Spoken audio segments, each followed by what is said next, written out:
사순절은 예수 그리스도의 십자가의 고난과 부활의 은혜를 묵상하는 소중한 기간입니다. 섬김의 본을 보여주신 예수님처럼 우리 모두 복된 삶을 살아갈 수 있기를 예수님의 이름으로 축원합니다. 이 성경에 보면 예수님이 성만찬을 제정하신 시기는 십자가에 못 박히기 전날 밤 제자들과 함께한 최후의 만찬 석상에서입니다. 공간복음서 마태, 마가, 누가복음서를 말하는데 예수님은 구약 시대에서부터 내려오는 그 유월절의 의미를 완성하시기 위해 떡을 가지고 축복하시며 이것은 너희를 위해 주는 내 몸이다. 잔을 드시고는 이것은 너희를 위해 흘린 내 피다. 이를 기념하라 말씀하면서 성만찬을 제정하셨습니다. 그런데 요한복음서에 보면 이 성만찬 예식 자체에 대한 언급이 거의 없어요. 가룟 유다가 자신을 배반한 일과 관련해서 제자 공동체가 든든하게 서두르 가기 위해서 예수님께서 제자들의 발을 씻기신 일, 그리고 이어서 다락방 강화, 설교의 말씀이죠. 여기에 집중하고 이어서 이제 요한복음서 17장에 나와 있는 예수님의 그 중보 기도, 그 내용으로 넘어가게 되는 거죠.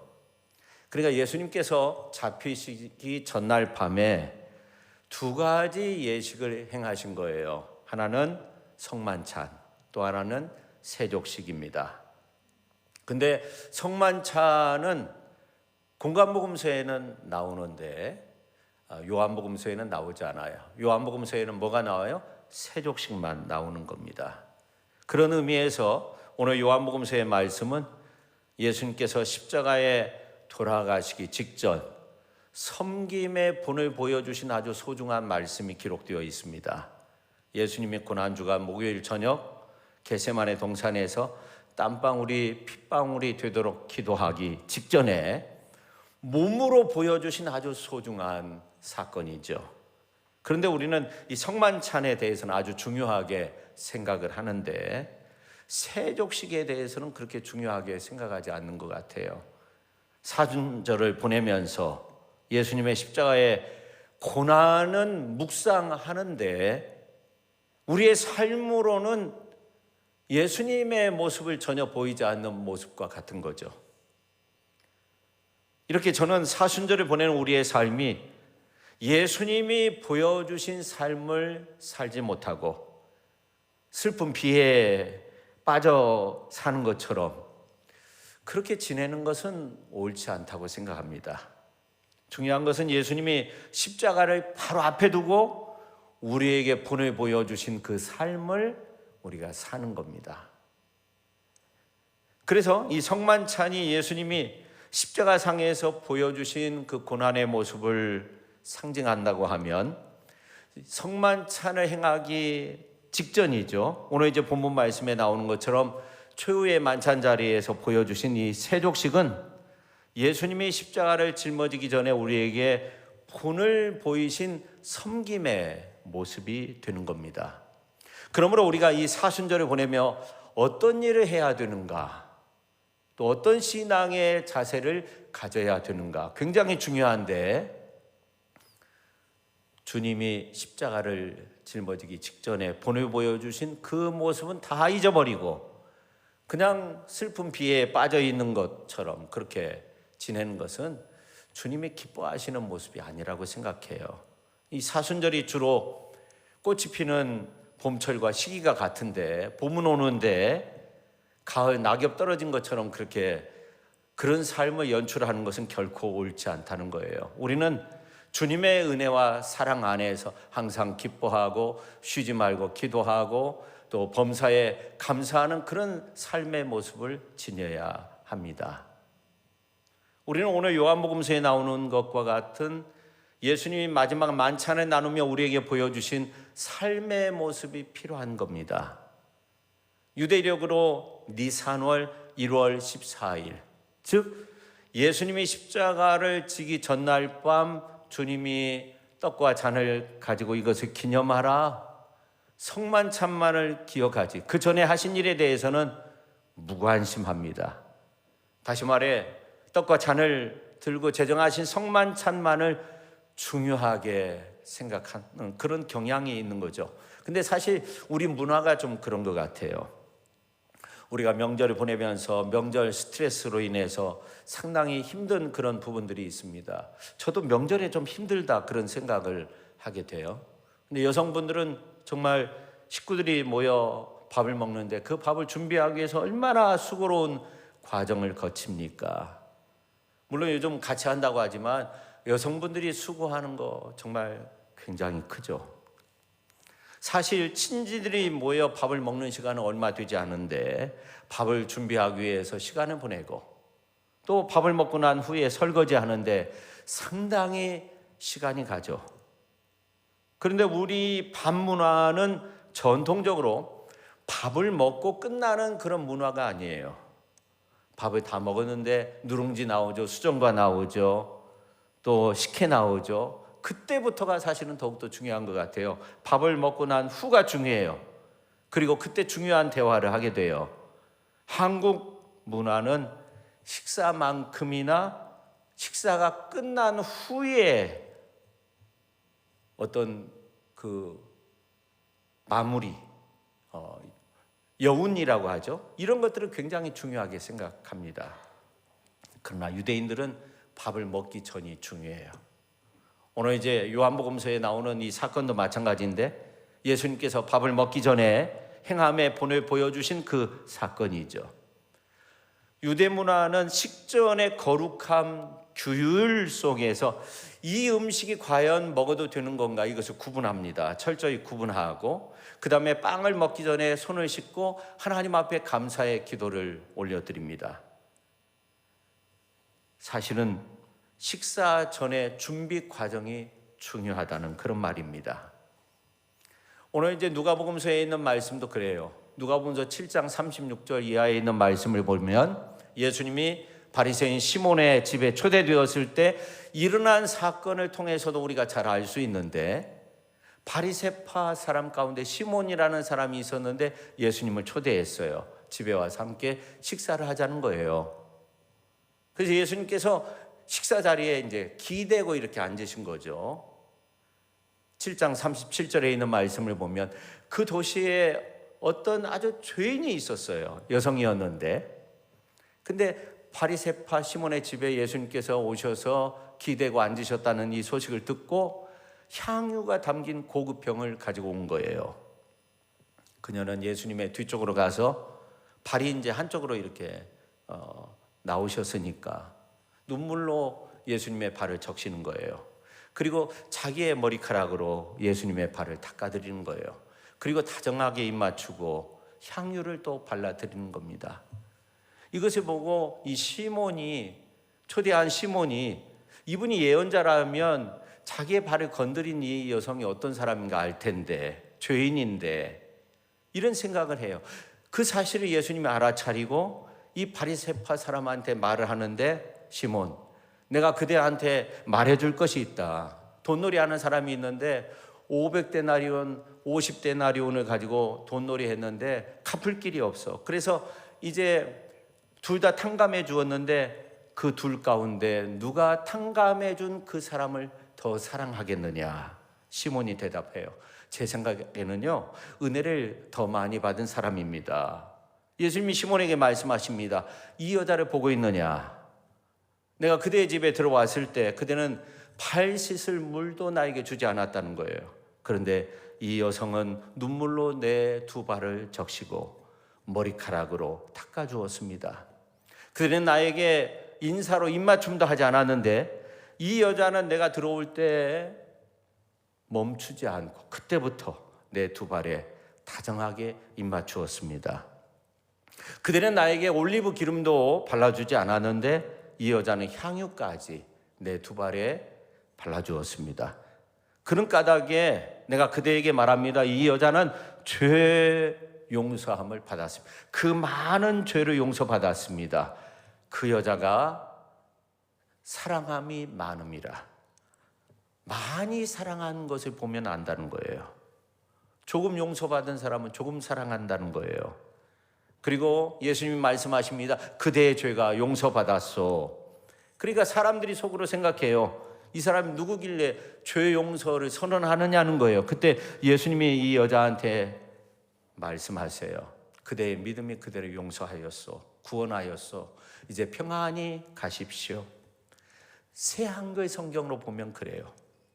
여러분, 이 여성의 모습을 보면요, 말 한마디 하지 않았어요. 아무 말 하지 않았어요.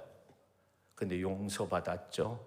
인정받았죠. 구원받았죠. 평안히 가라고 평안함을 얻었죠. 성도 여러분, 예수께서 시몬의 집에서 행한 일은 성경 어디에도 발견할 수 없는 죄사함에 대한 놀라운 사실을 말씀하신 거예요. 유대 사회에서 여성이 갑자기 나타나서 예수님의 발에 눈물을 흘리면서 눈물로 적시고 자신의 머리카락을 풀어서 닦는 일은 굉장히 무례한 일이지만 이 여성에게는 수치스러운 일이었어요. 그러나 이 여인은 타인의 시선보다 주님을 향한 사랑과 회개를 우선시 생각한 거예요. 그러나 시몬은 예수님이 정말 선지자라면 이 여인이 죄인임을 알았을 거라고 그렇게 생각을 했어요. 근데 예수님의 평가는 놀라웠게 이 여인이 아가페의 사랑을 가졌다, 그렇게 말씀하고 있어요. 예수님이 사람을 향해서, 인간을 향해서 아가페의 사랑을 가졌다, 그렇게 말씀하신 적이 단 한 번도 없는데 바리새인 시몬의 집에서 한 여성이 눈물로 발을 적시고 향유를 붓고 머리털로 닦는 그 모습을 보면서 이 여인은 아가페의 사랑을 가졌다. 아가파오라고 헬라어 원문 성경에 2번이나 오늘 47절의 말씀에서 이 놀라운 사실을 말하고 있다는 거예요. 여러분, 아가페는 하나님의 사랑이잖아요. 그러니까 예수님은 어떤 분이시냐면 죄의 문제에 대해서는 사랑으로 대하시는 분. 예수님은 죄의 문제에 대해서 사랑으로 이끄시고 사랑으로 용서하시고 사랑으로 우리를 구원하신 분. 그래서 예수님이 우리 대신 십자가를 짊어지신 거예요. 오늘 47절에 있는 말씀 보십시오. 이러므로 내가 네게 말하노니 그의 많은 죄가 사하여졌도다. 이는 그의 사랑함이 많음이라. 사함을 받는 일이 적은 자는 적게 사랑하느니라. 사랑이라는 단어가 2번 나오는데 아가페, 아가파오라는 말이에요. 그렇습니다.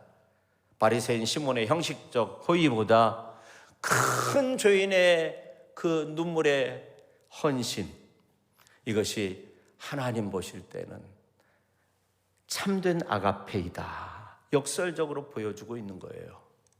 예수님은 이 여인을 제외하고 한 번도 사랑의 헌신에 대해서 아가페로 말한 적이 없어요.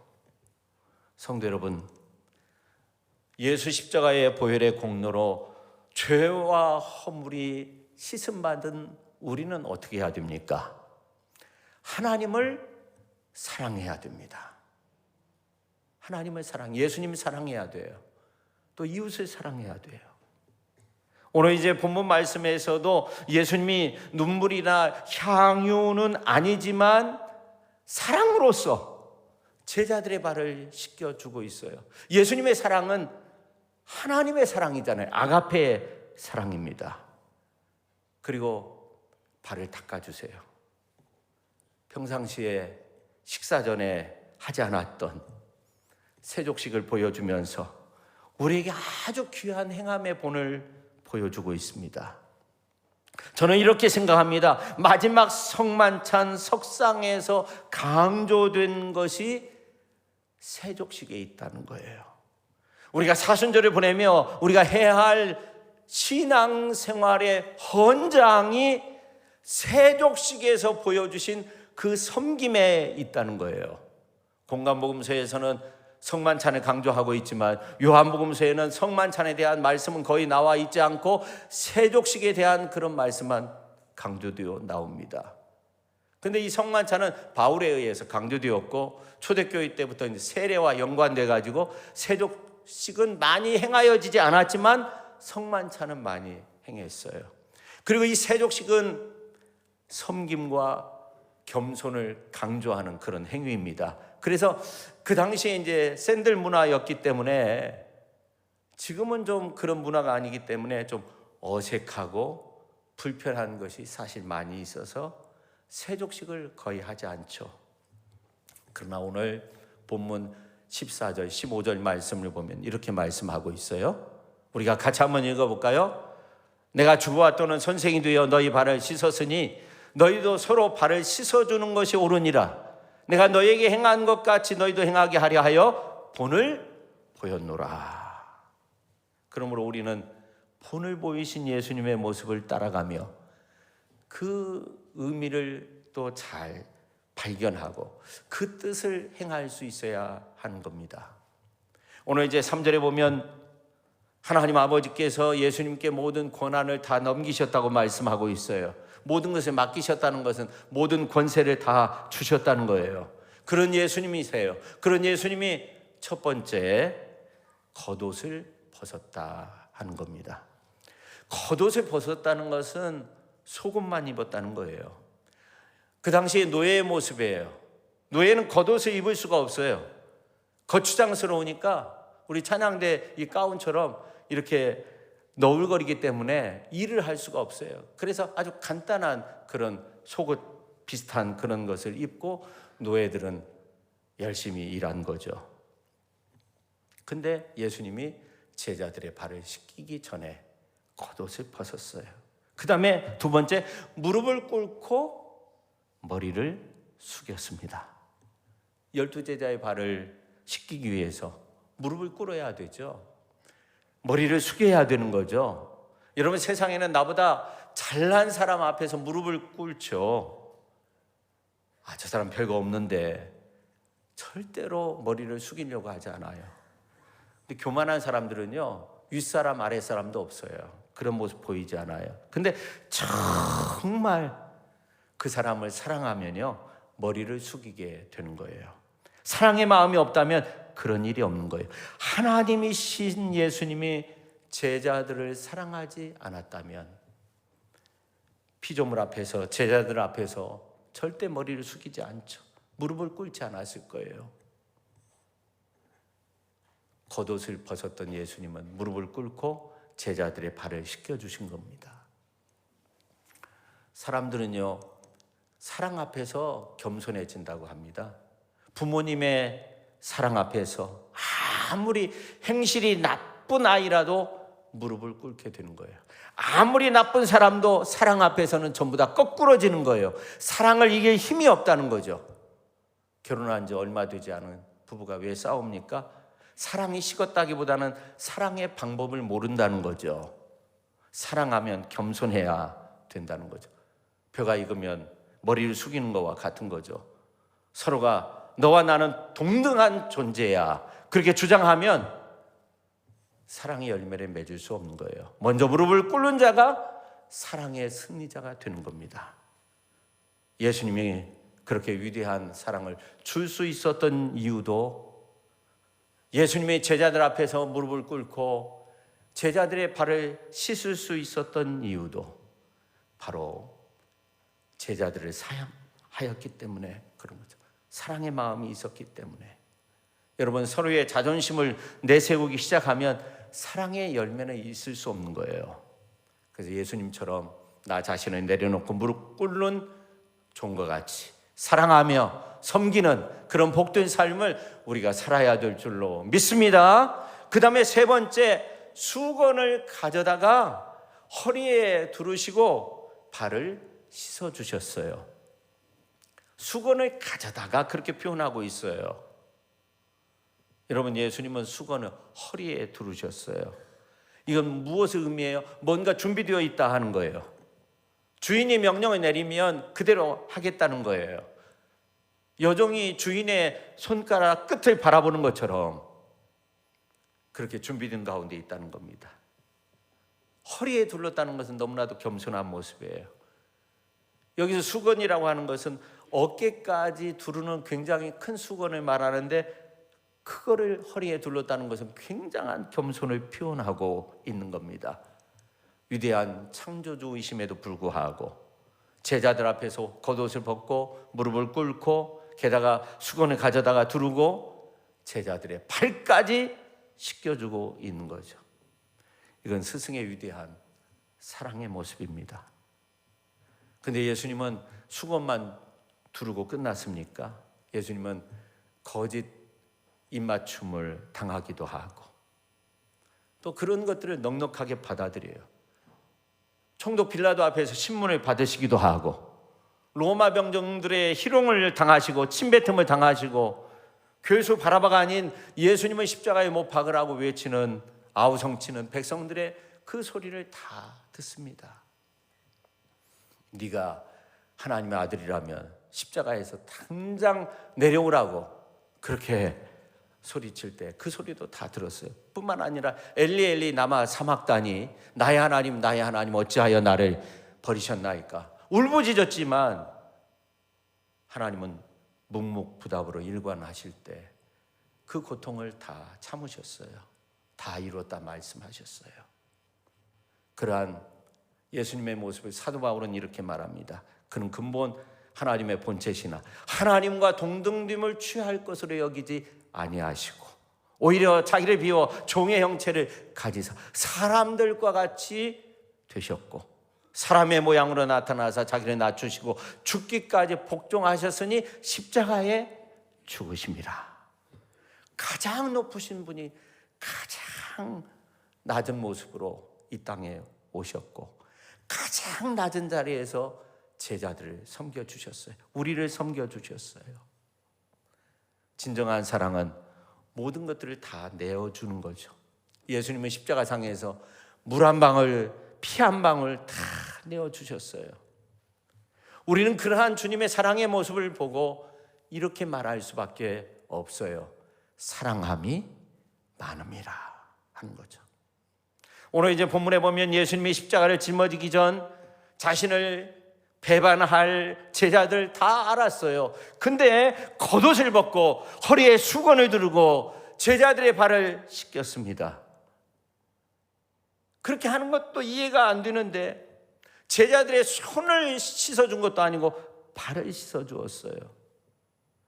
여러분 유대인들의 풍습을 보면 손님이 오면 물을 떠서 손을 씻도록 했어요. 본인이 씻어야 돼요. 근데 간혹 씻어주는 경우가 있었어요. 그러나 발을 씻어주는 경우는 거의 없었고 아주 천한 종이 손님의 발을 씻어주기도 했다고 합니다. 그래서 종도 그 발을 씻어주는 것을 싫어했어요. 고대 고관의 집에서 과거에 아내가 할 수 있는 최고의 사랑의 표현이 뭐냐면 남편의 발을 씻어주는 것이었다고 해요. 아내가 집안의 종한테 많은 일을 맡기지만 남편의 발을 씻어주는 것은 본인 스스로 그렇게 했다는 거예요. 이거는 최고의 어떤 존경의 표현, 최고의 사랑의 표현이었다고 합니다. 여러분 오늘 집에 가셔서 아무 발이나 붙잡고 한번 씻어보세요.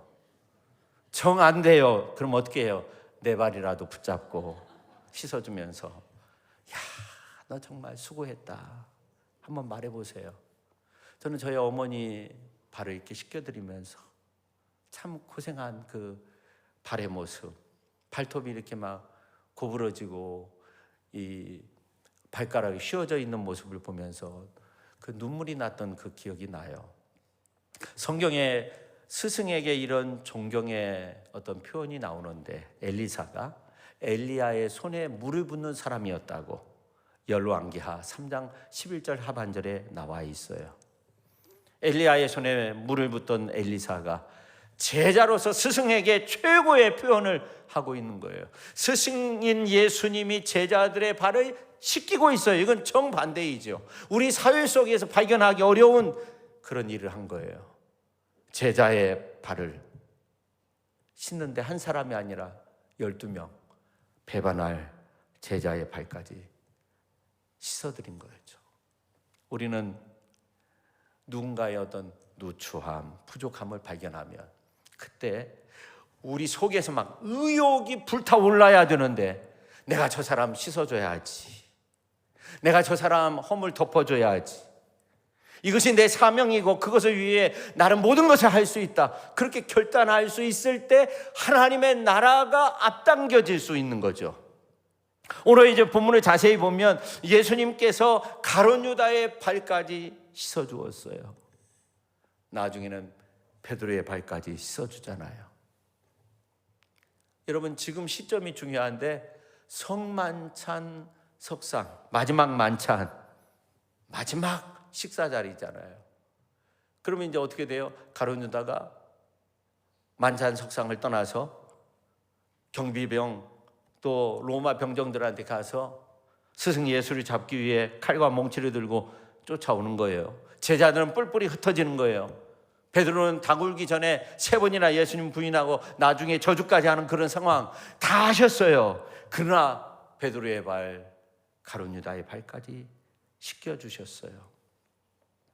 예수님이 산상수훈의 말씀을 통해서 우리에게 주신 말씀이 있는데, 너희가 너희를 사랑하는 자를 사랑하면 무슨 상이 있으리요? 세리도 이같이 아니하느냐? 또 너희가 너희 형제에게만 문안하면 남보다 더하는 것이 무엇이냐? 이방인들도 이같이 아니하느냐? 그러므로 하늘에 계신 너희 아버지의 온전하심과 같이 너희도 온전하라. 이렇게 한즉 하늘에 계신 너희 아버지의 아들이 되리니 이는 하나님이 그 해를 악인과 선인에게 비추시며 비를 의로운 자와 불의한 자에게 내려주신다고 그렇게 말씀하고 있습니다. 우리가 하나님의 온전하심과 같이 온전해질 수 있는 가장 소중한 방법이 무엇인가? 오늘 주님의 모습처럼 가룟 유다와 같은 사람의 발도 씻겨주는 거예요. 돈을 얻는 것보다, 명예를 얻는 것보다 더욱더 소중한 것이 무엇입니까? 그렇게 발을 씻겨주는 거예요.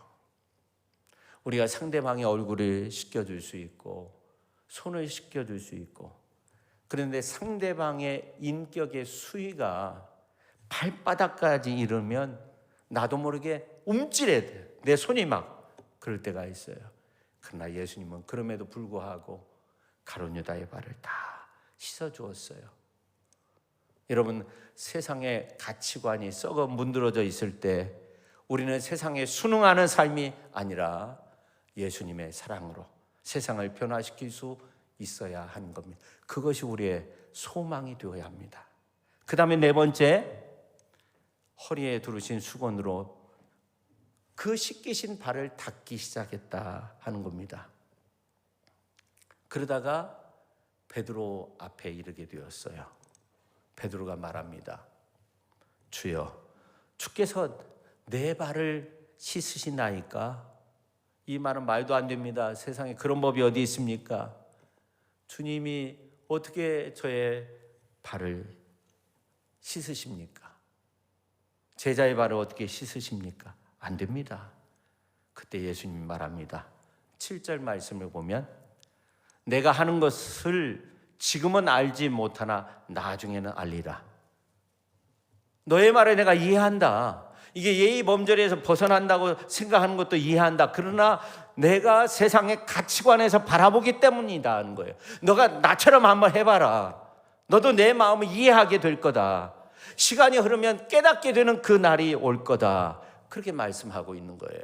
그러니까 베드로가 뭐라고 해요? 오늘 이제 8절 전반절에 있는 말씀을 보면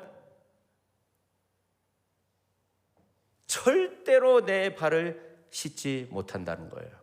예수님은 그렇게 말씀했으면 예라고 대답하면 좋을 거 아니에요. 근데 절대로 안 된다는 거예요. 베드로는 예수님의 말씀을 들었지만 도저히 받아들일 수 없었던 거죠. 자기가 경험한 세계관 속에서는 있을 수 없다는 겁니다. 여러분, 이러한 베드로의 반응이 당연한 것 같고 이렇게 함으로써 예수님이 높임을 받는 것 같지만 예수님은 아주 중요한 말씀을 하고 있는데 오늘 8절 하반절에 있는 말씀을 보면 내가 너를 씻어주지 아니하면 너와 나와 상관이 없다는 거예요. 내가 나와 상관이 없다는 거예요. 이게 무슨 말이에요? 일반적인 사람들이 행하는 방식대로 하는 것은 사실은 너와 내가 상관이 없는 일이라는 거예요.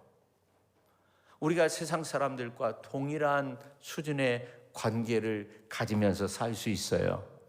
근데 어떤 경우는 특별한 관계가 있을 수 있어요. 근데 특별한 사람은 또 잊을 수가 없는 거죠.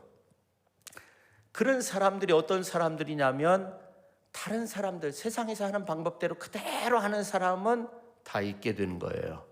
근데 잊을 수 없는 사람은요, 잊을 수 없는 사랑의 모습으로 베푸는 사람, 이런 사람들은요 영원한 어떤 그 감동이 있어요. 그 마음속에 사랑에 대한 어떤 그 감동이 있고 그 힘으로 사는 사람들이에요. 좀 조심스러운 이야기인데 어느 권사님이 계셨어요. 지금 계시지 않는데 새벽 4시가 안 됐는데 꿀꿀말을 끓고 저희 집 앞에 와가지고 초인종을 누르는 거예요. 새벽 3시 한 45분쯤 됐는데 아이고 큰일 났다, 어디 초상 났는가 보다 해가지고 정신 차려서 그냥 일어나서 문을 열면, 목사님 새벽 예배 가다가 들렸어요. 꿀꿀말 속에 뭐가 이것저것 있어요. 무슨 양배추도 있고 뭣도 있고 그래요. 근데 참 그 사랑의 마음이 잊혀지지 않아요. 그 다음부터 이제 초인종 울려도 겁먹지 않은데, 근데 그분의 그 사랑의 그 따뜻한 마음을 잊을 수가 없어요. 예수님은 성만찬 제정을 앞둔 시점에서, 아니 마지막 저녁 제사를 나누면서 세상의 방법대로 사는 삶, 또 세상의 방법대로 지내는 그러한 삶의 모습, 이건 안 된다는 거예요. 이걸 엎고 있는 거죠. 엎어버리고 있는 거죠. 세상의 가치관으로 살면 무슨 의미가 있느냐는 거예요. 세상의 방법대로 사랑하는 것이라면 이건 이방인들도 할 수 있다는 거예요. 너희와 나와의 관계는 그런 관계가 아니라는 거예요. 아주 소중한 관계가 되어야 한다는 거예요. 너가 나의 발을 씻어준다면 종이 주인의 발을 씻는 것이 되고 제자가 스승의 발을 씻어주는 것이 되는데, 이건 아무것도 아니라는 거예요. 근데 주님은 말씀하고 있는 거죠. 내가 너를 씻어주지 아니하면 너와 나와 상관이 없다는 거예요. 만약 내가 너희 발을 씻어준다면 특별한 관계가 된다, 잊을 수 없는 그런 관계가 된다 하는 겁니다. 나중에 아마 베드로가 그런 생각을 하게 되지 않겠습니까? 내가 예수님을 3번씩이나 부인했는데, 그분이 부활하셔서 승천하셨는데, 근데 그분이 내 발을 씻어주시고 수건을 가져다가 허리에 두르시고 나중에 그 수건으로 내 발을 닦아주시다니, 아마 베드로는 굉장한 눈물을 흘렸을 거예요. 베드로가 그렇게 회심할 수 있었던 것도 이 마지막 성만찬 석상에서 예수님이 보여주신 이 세족식의 모습을 통해서 큰 감동을 받았기 때문에 그렇습니다.